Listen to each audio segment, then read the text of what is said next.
The bracelet flew through the air in slow motion. Not toward Ji-hoon's outstretched hand, but past him, landing perfectly in the lap of Minji, a quiet girl sitting 3 tables away in the cafeteria.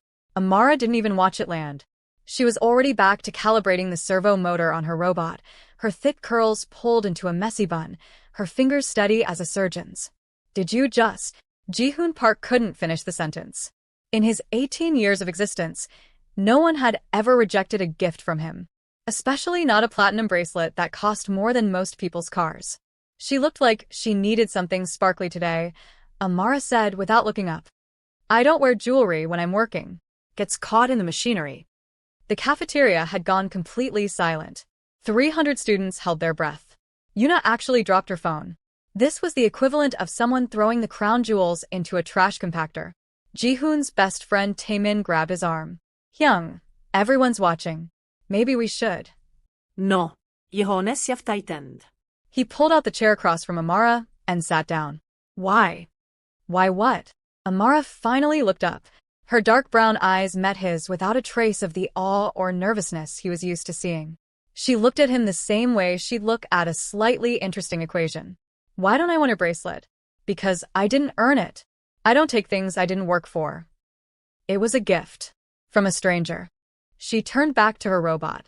We've spoken exactly twice. Once when you asked if the seat was taken, which it was, and once right now.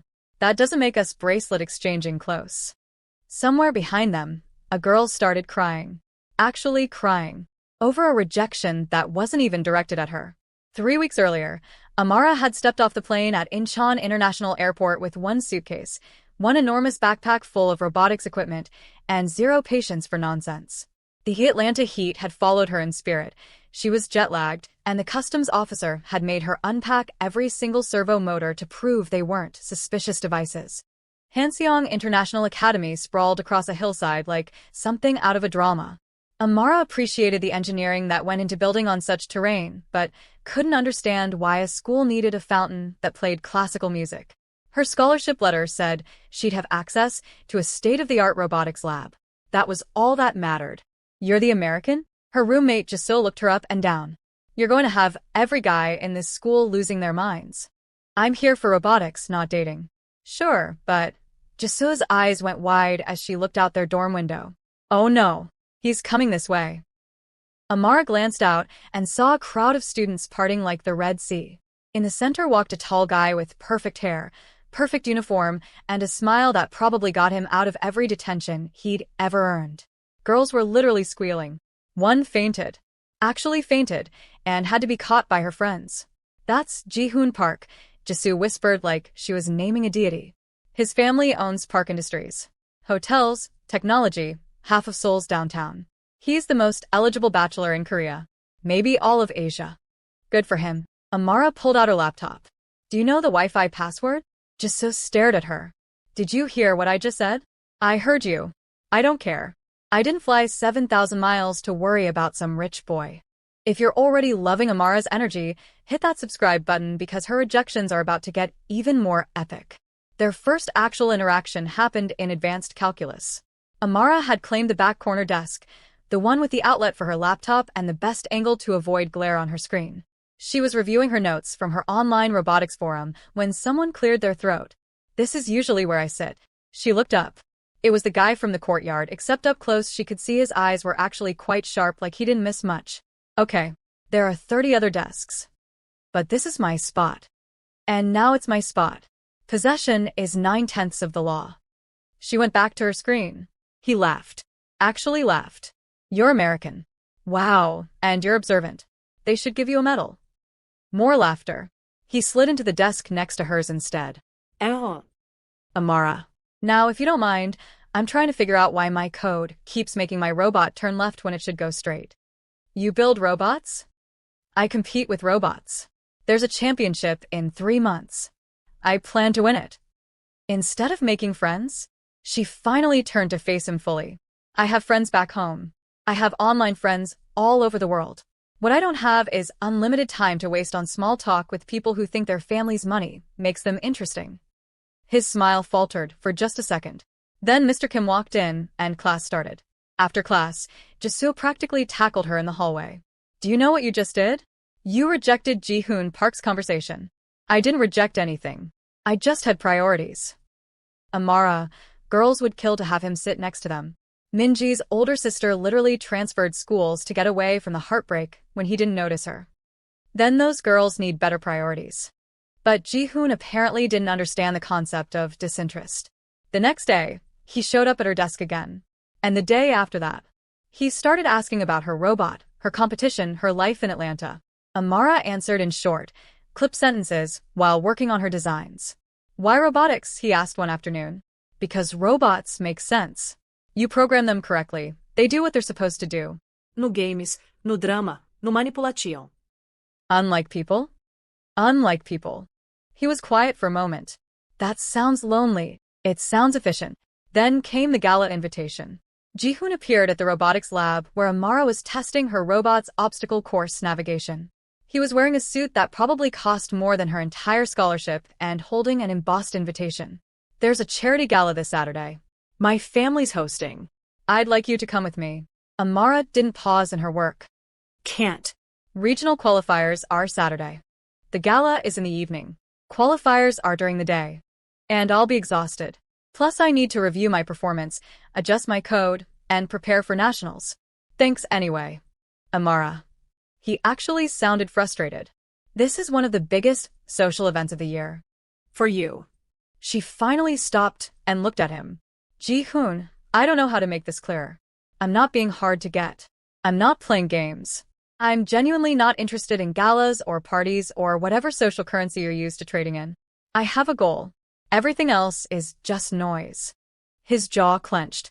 Behind him, through the lab's glass wall, she could see a group of girls watching with phones out, probably recording. Fine. Good luck at your qualifiers. He left, and Amara went back to her robot, ignoring the way her chest felt tight. She wasn't being mean. She was being honest. There was a difference. The bracelet incident happened the following week, and that's when things truly escalated. Amara started finding her lab station sabotaged. Nothing major, just enough to be annoying. Wires unplugged. Code files corrupted. Her tools moved. She knew it was Ji-hoon's fan club because Yuna's perfume was hard to miss, and she'd been shooting daggers at Amara since the cafeteria scene. You think you're special? Yuna cornered her in the bathroom one afternoon. 3 of her friends blocked the door. You think rejecting Ji-hoon makes you interesting? I think rejecting Ji-hoon makes me uninterested. There's a difference. Amara washed her hands calmly. Now move. You're nobody. A scholarship student who doesn't know her place. Amara turned slowly. She was shorter than Yuna, but something in her stance made the other girl step back. My place is wherever I decide it is. And right now, it's on my way to the lab, so either move or explain to your parents why you got expelled for assault. They moved. But the real escalation came during Mr. Kim's dramatic rooftop confession setup. Apparently, Ji-hoon had decided grand gestures were the answer. He'd somehow convinced their calculus teacher to send Amara to the rooftop for a special announcement about the robotics competition. She climbed the stairs annoyed because she'd been in the middle of a crucial calibration. The rooftop was decorated with roses, candles, and a string quartet. Ji-hoon stood in the center, wearing another expensive suit. Amara, I've never met anyone like you. Ji-hoon, I have a servo motor that's overheating downstairs. Just listen. Please. He took a breath. You're brilliant, you're focused, you're not impressed by things that don't matter. You see people for who they are, not what they have. I've spent 3 weeks trying to figure out why you don't care about me, and I realize it's because you're the first person who's ever treated me like a regular human being. It was actually a good speech. Well written. Probably rehearsed. Amara felt herself softening slightly. So, I'm asking you to give me a chance. Not as Ji-hoon Park, heir to Park Industries. Just as Ji-hoon. A guy who finds you fascinating and wants to know everything about why robots make more sense than people. The speech continued. It was very thorough. He covered their first meeting, her dedication, her intelligence, her integrity. He quoted something she'd said about servo motors, which was oddly sweet. But Amara had been up for 36 hours straight debugging code, and the rooftop was warm, and the string quartet was playing something soft and melodic, and her eyes were so heavy. She jerked awake to Taemin shaking her shoulder gently. Amara? He's been talking for like 10 more minutes. She blinked. Ji-hoon had stopped mid-sentence, staring at her with an expression somewhere between humiliation and disbelief. The string quartet had stopped playing. One violinist was trying not to laugh. "I'm sorry," Amara said, standing up and brushing off her jeans. "That was rude. You clearly put effort into this." "But Ji-hoon, I told you I'm not interested. The roses and candles and musicians don't change that. They just make it more awkward." She headed for the stairs. "I really do have to check on that servo motor." Behind her, she heard Taemin whistle low. "Hyung, I think you need a new strategy." The video went viral, of course. Someone had filmed the whole thing. Amara became a meme overnight. The girl who fell asleep on Korea's prince. Her robotics forum friends thought it was hilarious. Her mother called from Atlanta, concerned. Jisoo showed her 16 different think pieces about her rejection.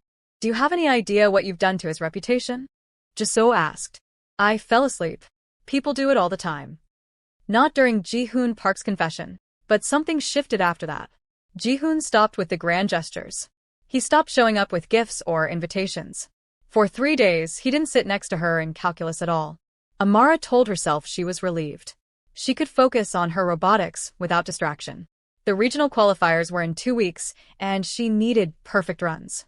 Her robot, which she named Atlas, had to navigate an obstacle course, retrieve specific objects, and complete a series of tasks faster and more accurately than 30 other competitors. On the 4th day, Ji-hoon walked into the robotics lab. Not the cafeteria, not calculus, but the actual lab where Amara spent every free moment. He was wearing regular clothes, jeans, and a hoodie, his hair unstyled. He looked like a normal college student instead of a corporate heir. "Can I watch?" he asked. Amara looked up from where she was soldering a connection. "Why?" "Because I don't actually know anything about robotics, and you're competing in 2 weeks, and I'd like to understand what you're so passionate about." He held up his hands. No agenda. No confession. "I'll sit quietly in the corner and watch." She studied him for a long moment. Fine. "But if you're bored, leave. Don't stay out of politeness." He stayed for 3 hours. He didn't interrupt, didn't ask dumb questions, just watched as she programmed, tested, adjusted, and reprogrammed. When she finally looked up, he was taking notes in a small notebook. "What are you writing?" "Questions. But I figured I'd save them for when you're not concentrating." He smiled, and it wasn't his polished public smile. It was smaller, more genuine. "This is really cool, Amara. The way you problem solve, it's like watching someone speak a language I don't know." Something in her chest did a weird flutter. "You can ask now." "I'm at a stopping point." They talked for an hour. Real conversation. He asked about her code, her design choices, why she chose certain motors over others. His questions were actually intelligent, showing he'd been paying attention. When she explained something, he listened like it mattered. "Why the name Atlas?" he asked. "Atlas holds up the world in Greek mythology. My robot doesn't hold up the world, but he holds up my dreams of winning this championship, getting into MIT's robotics program, and eventually working for NASA." She ran her hand over Atlas's chassis. "He's carrying everything I want for my future. That's a lot of pressure for a robot. He can handle it. I built him too." Ji-hoon came back the next day. And the day after that. He brought coffee that was actually good, not the overpriced status symbol drinks, but simple black coffee the way Amara liked it. He helped her carry equipment. He learned the names of her tools and handed them to her without being asked, like a surgical assistant. "You don't have to keep coming here," Amara said one afternoon. "I know. But your world is interesting. More interesting than another business dinner or networking event." He was helping her organize her toolkit. "And you're different when you work. More relaxed. Like you forget to keep your walls up." "I don't have walls." "Amara, you have a fortress. Moat, drawbridge, archers on the ramparts, the whole setup." She almost smiled. Maybe people should earn entry instead of expecting the gates to open just because they showed up. Fair point. He handed her a wrench. "How do I earn entry?" "You're here, aren't you?" His eyes met hers, and something passed between them that made Amara look away first. This was dangerous. This feeling of comfort, of companionship, of someone seeing her passion and respecting it instead of seeing it as competition for their attention. Jisoo noticed the change immediately. "Oh no." Oh, no. "You're falling for him." "I am not." "Amara, you smiled at your phone today. You never smile at your phone unless someone solved a robotics problem you've been stuck on." He sent me a meme about servo motors. It was objectively funny. "You're doomed." Ji-so flopped on her bed. The one girl in Korea who didn't want Ji-hoon Park is about to want Ji-hoon Park, and the irony is beautiful and tragic. I'm not falling for anyone. I'm focused on regionals. But she was lying, and they both knew it. The shift became obvious during their study session 3 days before regionals. They were in the library, Amara working on last-minute code optimizations while Ji-hoon studied for his economics exam. It was comfortable, quiet, the kind of silence that felt natural instead of awkward. Can I ask you something? Ji-hoon said suddenly. You just did. Seriously.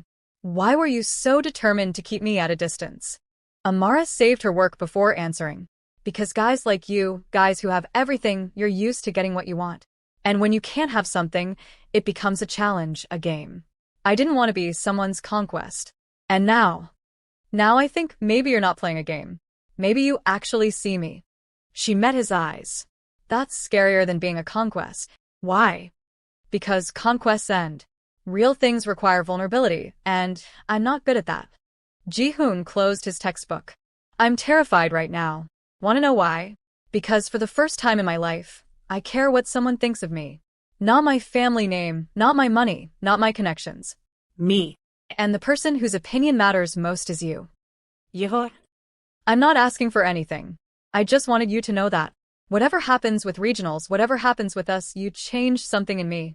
You made me want to be someone worth knowing, not just someone worth knowing about. Amara's throat felt tight. I need to focus on the competition. I know. I'm here whenever you're ready for anything else.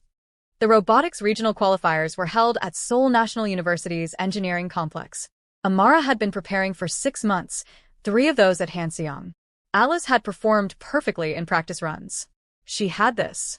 She didn't expect Ji-hoon to show up. But there he was in the audience sitting with Taemin and, surprisingly, Ji-so. He caught her eye and gave her a thumbs up. Not a wave, not a dramatic gesture, just a simple sign of support. Amara's first 2 runs were flawless. Atlas navigated the obstacle course in record time, retrieved all the correct objects, and completed the programming challenges without errors. She was in first place going into the final round. That's when she saw Yuna in the prep area. Good luck, Yuna said with a smile that didn't reach her eyes.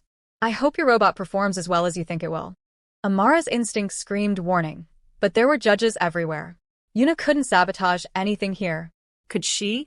The final round started. Atlas moved through the first 2 obstacles perfectly. Then, at the 3rd checkpoint, he suddenly turned left instead of straight, heading directly toward the boundary line. If he crossed it, automatic disqualification. Amara's fingers flew across her controller, trying to correct, but Atlas wasn't responding.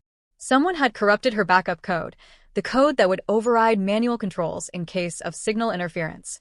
The code she'd stupidly left accessible on the prep area computer for just 2 minutes while she registered. Atlas was 3 feet from the boundary. 2 feet. Amara closed her eyes and did something she'd never done in competition. She activated the emergency shutdown, stopping Atlas completely. It meant a time penalty, a massive one, but it was better than disqualification. She'd have to restart from the last checkpoint and make up impossible time. But as Atlas powered down, she saw it. A tiny USB drive sticking out of his auxiliary port. Someone had physically planted corrupted code on him during the prep time. Judge. Amara's voice cut across the arena. I need to report sabotage. The next 20 minutes were chaos. Judges examined Atlas, pulled a USB drive, analyzed the code. Security footage showed Yuna's friend Min Seo approaching Amara's prep station. Not Yuna herself, smart, but her accomplice. Ms. Williams, you can restart the round with a clean system, the head judge said. We'll add back the time you lost. Amara's hands were shaking as she reloaded Atlas's original code. This was it. Everything she'd worked for. She looked up at the audience and found Ji-hoon standing now, hands pressed together like a prayer, his face tight with worry. Their eyes met. He mouthed 2 words. You've got this. And somehow, that steadied her. Amara launched Atlas again. He flew through the course like he had something to prove. Every turn was crisp, every object retrieval was precise, every task was executed with mechanical perfection. She blocked out everything else, the crowd, the other competitors, the sabotage attempt, everything except Atlas and the course. When the final buzzer sounded, the arena erupted. Amara had not only won, she'd set a new regional record. She barely processed the trophy ceremony. Reporters wanted interviews. Other competitors wanted to examine Atlas. Judges wanted to discuss her technique. But all she could think about was finding Ji-hoon. He found her first. He was waiting outside the prep area, and when he saw her, his face broke into the most genuine smile she'd ever seen from him. "You were incredible," he said. When Atlas stopped, I thought, "I know." She was still riding the adrenaline high. But he didn't. We didn't. You didn't. Ji-hoon stepped closer. Amara, watching you out there, the way you problem-solved under pressure, the way you turned sabotage into victory, that was— He stopped, searching for words. "You're extraordinary. Not because you're good at robotics, but because you're so completely yourself, no matter what anyone else thinks or does." The fortress walls, Ji-soo had mentioned, they cracked. Ji-hoon, Amara started, then stopped. This was terrifying. Robots were predictable. Feelings were not. "I need to tell you something." "Okay." I was wrong about you. "When we first met, I thought you were just another entitled rich guy who expected the world to bow down. But you're not. You're kind, you're patient, you actually listen when people talk. You showed up to every single one of my lab sessions, even when I was being difficult. You learned about robotics not because you cared about robotics, but because you cared about me." Ji-hoon's breath caught. "Amara, I'm not finished." She took a deep breath. I'm scared. "Because I've spent my whole life focused on goals, on achievements, on things I can control. And feelings, relationships, they're messy and unpredictable, and they can hurt. But I think," she looked up at him, "I think you might be worth the risk." "Are you saying what I think you're saying?" "I'm saying I want to try. If you're still interested in a girl who'll choose robotics competitions over galas, who doesn't care about your family name, who will absolutely fall asleep if you make speeches too long." Ji-hoon laughed, and it was pure joy. "I wouldn't want you any other way." He reached for her hand, tentative, giving her every chance to pull away. She didn't. His fingers intertwined with hers, and it felt right in a way she hadn't expected. "So what now?" she asked. "Now we figure it out together. But first, can I take you to dinner? Nothing fancy, just food. Real food. You haven't eaten all day." "How did you know?" "Because I've been watching you for months, Amara. I know you forget to eat when you're focused. I know you drink your coffee black because you think adding anything is a waste of time. I know you tap your foot 3 times when you're about to solve a problem. I know you." Her heart did that weird flutter again, except this time, she didn't fight it. They went to a small Korean barbecue place off campus, the kind where students actually ate, not the expensive restaurants Ji-hoon usually frequented. Taemin and Ji-soo somehow appeared, claiming they were just in the neighborhood, which was obviously a lie, but Amara didn't mind. "I can't believe you actually won after that sabotage," Ji-soo said, grilling meat with practiced efficiency. "The way you just shut Atlas down and called out the judges? Iconic." "Minesio got expelled," Taemin added. "Eunice suspended pending investigation." Turns out this wasn't their first attempt at sabotage. 3 other competitors filed complaints. "Good," Amara said. "Maybe they'll learn that cheating never works out." Speaking of things working out, Ji-soo's eyes darted between Amara and Ji-hoon, whose hands were still linked on the table. "Are you two finally?" "Yes," Ji-hoon said simply. "We are." "I'm going to need you to define 'we are' because I've been living with Amara's denial for weeks." Amara rolled her eyes, but couldn't help smiling. "We're together. Happy." Ji-soo screamed. Actually screamed. The entire restaurant turned to look. Sorry. Ji-soo waved at the other diners. This is the greatest love story of our generation. The girl who didn't want the prince finally wanted the prince, but only after he stopped being a prince and became a real person." "That's surprisingly poetic," Taemin said. "I have layers." The conversation flowed easily after that.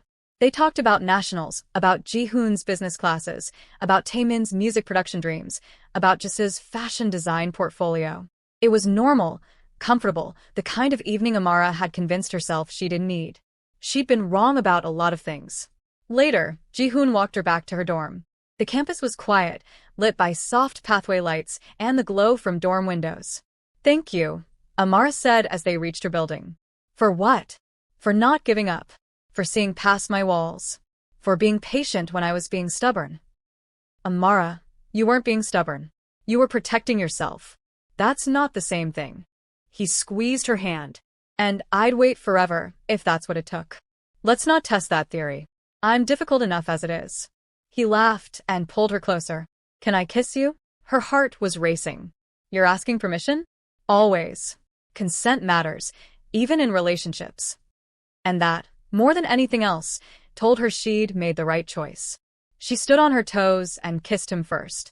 It was brief, sweet, perfect in its simplicity. When she pulled back, Ji-hoon was smiling like he'd won the lottery. God night, Ji-hoon. Good night, Amara. She watched him walk away, and for the first time since arriving in Korea, she felt like maybe she'd found something even better than winning competitions. She'd found someone who celebrated her victories, supported her through Sabotage, and liked her exactly as she was. Atlas sat in her dorm room, powered down but still gleaming with the pride of victory. Next to him, her phone buzzed with a text from Ji-hoon. Already missing you. See you tomorrow at the lab. She smiled and typed back. Bring coffee. The good kind. Anything for my champion. 3 months later, Amara stood at Nationals with Atlas 2.0, an upgraded version of her original design. She'd incorporated everything she learned from regionals, plus a few innovations Ji-hoon had suggested during their lab sessions. He turned out to have a good eye for mechanical efficiency, probably from growing up around his family's technology divisions. The competition was fierce. 30 of the best robotics students in the country, all fighting for the national title and the full-ride scholarship to MIT that came with it. Ji-hoon sat in the front row, holding a sign that said, Atlas can handle it in both English and Korean. Next to him, Jisoo had a sign that read, That's my roommate. Taemin was filming everything for his documentary project. If you've made it this far, drop a comment telling me whether you think Amara wins nationals, and don't forget to hit that subscribe button, because you know we always deliver satisfying endings. Amara's first 2 rounds at nationals were nearly perfect. Atlas 2.0 performed like a dream, his movements precise and efficient. She was in second place going into the finals, just behind a competitor from Busan who had a robot with impressive speed. The final round was the most complex challenge yet, a multi-stage obstacle course that required not just speed and precision, but adaptive problem-solving. The robots had to navigate unknown obstacles that would appear randomly, testing both the programming and the real-time decision-making capabilities. Amara took a deep breath as she positioned Atlas at the starting line. Her hands were steady. Her mind was clear. She caught Ji-hoon's eye in the audience, and he pressed his hand to his heart, then pointed at her. A simple gesture that said everything. The buzzer sounded. Atlas launched forward, and Amara fell into the zone. The first 3 obstacles were standard, things she'd programmed for. But then a new challenge appeared, a rotating platform that hadn't been in any practice runs. Atlas hesitated for half a second. Amara's fingers flew across the controller, adjusting parameters on the fly. She'd built adaptive learning into Atlas 2.0 specifically for moments like this. Trust the system. Trust herself. Atlas analyzed the rotation pattern, calculated the optimal timing, and executed a perfect crossing. The crowd gasped. 2 more surprise obstacles appeared, each one testing the limits of her programming. Each time, Atlas adapted. Each time, Amara's real-time adjustments were flawless. This was what she'd trained for, what she'd sacrificed sleep and social life for, what had driven her across an ocean to one of the best robotics programs in the world. The final challenge was a precision task, retrieving 3 specific objects from a field of 20 identical ones, using only sensor data to identify the correct targets. The Busan competitor's robot had struggled with this, misidentifying one object and losing crucial time. Atlas's sensors swept the field. Amara held her breath. 1 object retrieved. Perfect. 2 objects retrieved. Flawless. 3 objects retrieved. The crowd was on its feet. Atlas crossed the finish line, and the display board lit up with his time. New national record. First place by 4.3 seconds. The arena exploded with noise. Amara stood there, staring at the scoreboard, not quite believing it. She'd done it. Mid-scholarship. National champion. Everything she'd worked for. Then Ji-hoon was somehow on the floor, having vaulted over the barrier separating audience from competitors. He swept her up in a hug that lifted her off her feet. You did it. Amara, you did it. We're going to get in trouble, she said, but she was laughing, actually laughing with pure joy. I don't care. You're a national champion? Jisoo and Taemin had followed him, equally disregarding the rules. Security guards were approaching, but they were smiling. Even they couldn't be mad at this moment. The award ceremony was a blur. trophy, scholarship certificate, interviews with robotics magazines and tech blogs. Everyone wanted to know about the girl from Atlanta who'd come to Korea and conquered nationals.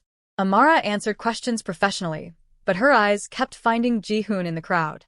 Later, after the ceremony, after the photos, after the celebration dinner with her teammates, Ji-hoon walked her along the Han River. The Seoul skyline glittered across the water, and the spring air was finally warm. MIT in the fall, Ji-hoon said quietly. That's really far from Seoul. Amara's stomach tightened. She'd been trying not to think about this. I know, but Harvard Business School is in Boston. Same city. She stopped walking. What? I applied. Early decision. I got in last month. He turned to face her. I didn't tell you because I didn't want you to think I was following you or that I expected anything. But the truth is, I want to build something of my own, separate from my family's company. And Harvard has the best entrepreneurship program in the world.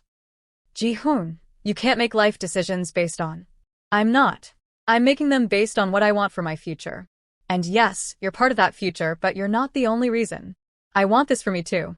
He took her hands. But I won't lie and say the idea of being in the same city as you didn't make the decision easier. Amara felt tears prick her eyes. I'm still going to be difficult. I'm still going to prioritize my work. I'm still going to fall asleep during your speeches if they're too long. I know. And I'm still going to bring you coffee when you forget to eat. I'm still going to learn about whatever project you're obsessed with. I'm still going to be patient when you need space and present when you need support. How are you so sure about this? About us? Because you taught me that the best things aren't the ones that come easily. They're the ones you have to earn. And Amara Williams, you're worth every single effort. He smiled. Besides, you already rejected me spectacularly multiple times. I figure we've got the hard part out of the way. She laughed through her tears. You're ridiculous. And you're extraordinary. We're well matched. She kissed him then, on a bridge over the Han River, with Seoul sparkling around them and their futures spread out like the city lights, full of possibility and promise. When they finally pulled apart, Ji-hoon grinned. So, Boston in the fall? Boston in the fall, she agreed. But I'm not going to any business school galas. What if they have robotics demonstrations? Then maybe. They walked back toward campus hand in hand, talking about the future, about their dreams, about all the ways they'd support each other across whatever challenges came next. Amara thought about the girl who'd stepped off the plane 6 months ago, so certain she didn't need anything but her goals and her robots.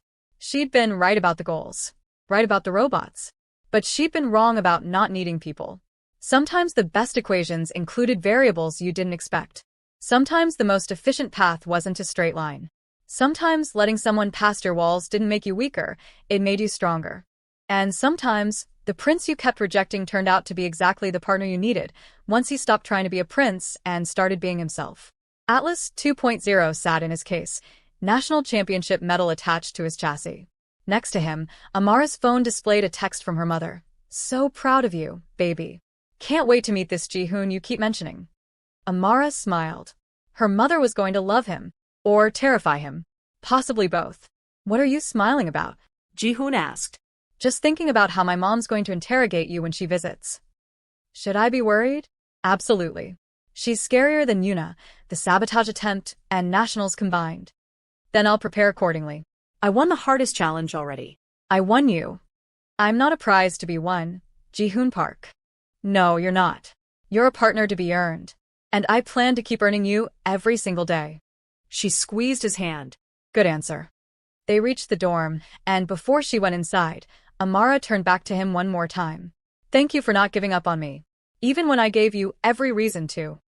Thank you for eventually letting me in, even though I know it was terrifying. Still is sometimes. That's okay. We'll figure it out together. And as Amara headed up to her room, national champion trophy in one hand and the promise of tomorrow in her heart, she realized that sometimes the best victories weren't the ones you achieved alone. Sometimes they were the ones that taught you that being strong enough to be vulnerable was its own kind of strength. Atlas had carried her dreams to victory, but Ji-hoon had shown her that dreams could expand to include more than she'd ever imagined. And that was the real win. If this story hit differently, smash that like button and subscribe for more stories about people who choose themselves first and find love anyway. Drop a comment telling me your favorite moment, whether it was the rooftop rejection, the competition sabotage, or the ending. And remember, never settle for less than someone who celebrates your victories, supports your dreams, and loves you exactly as you are. Thanks for watching, and I'll see you in the next story.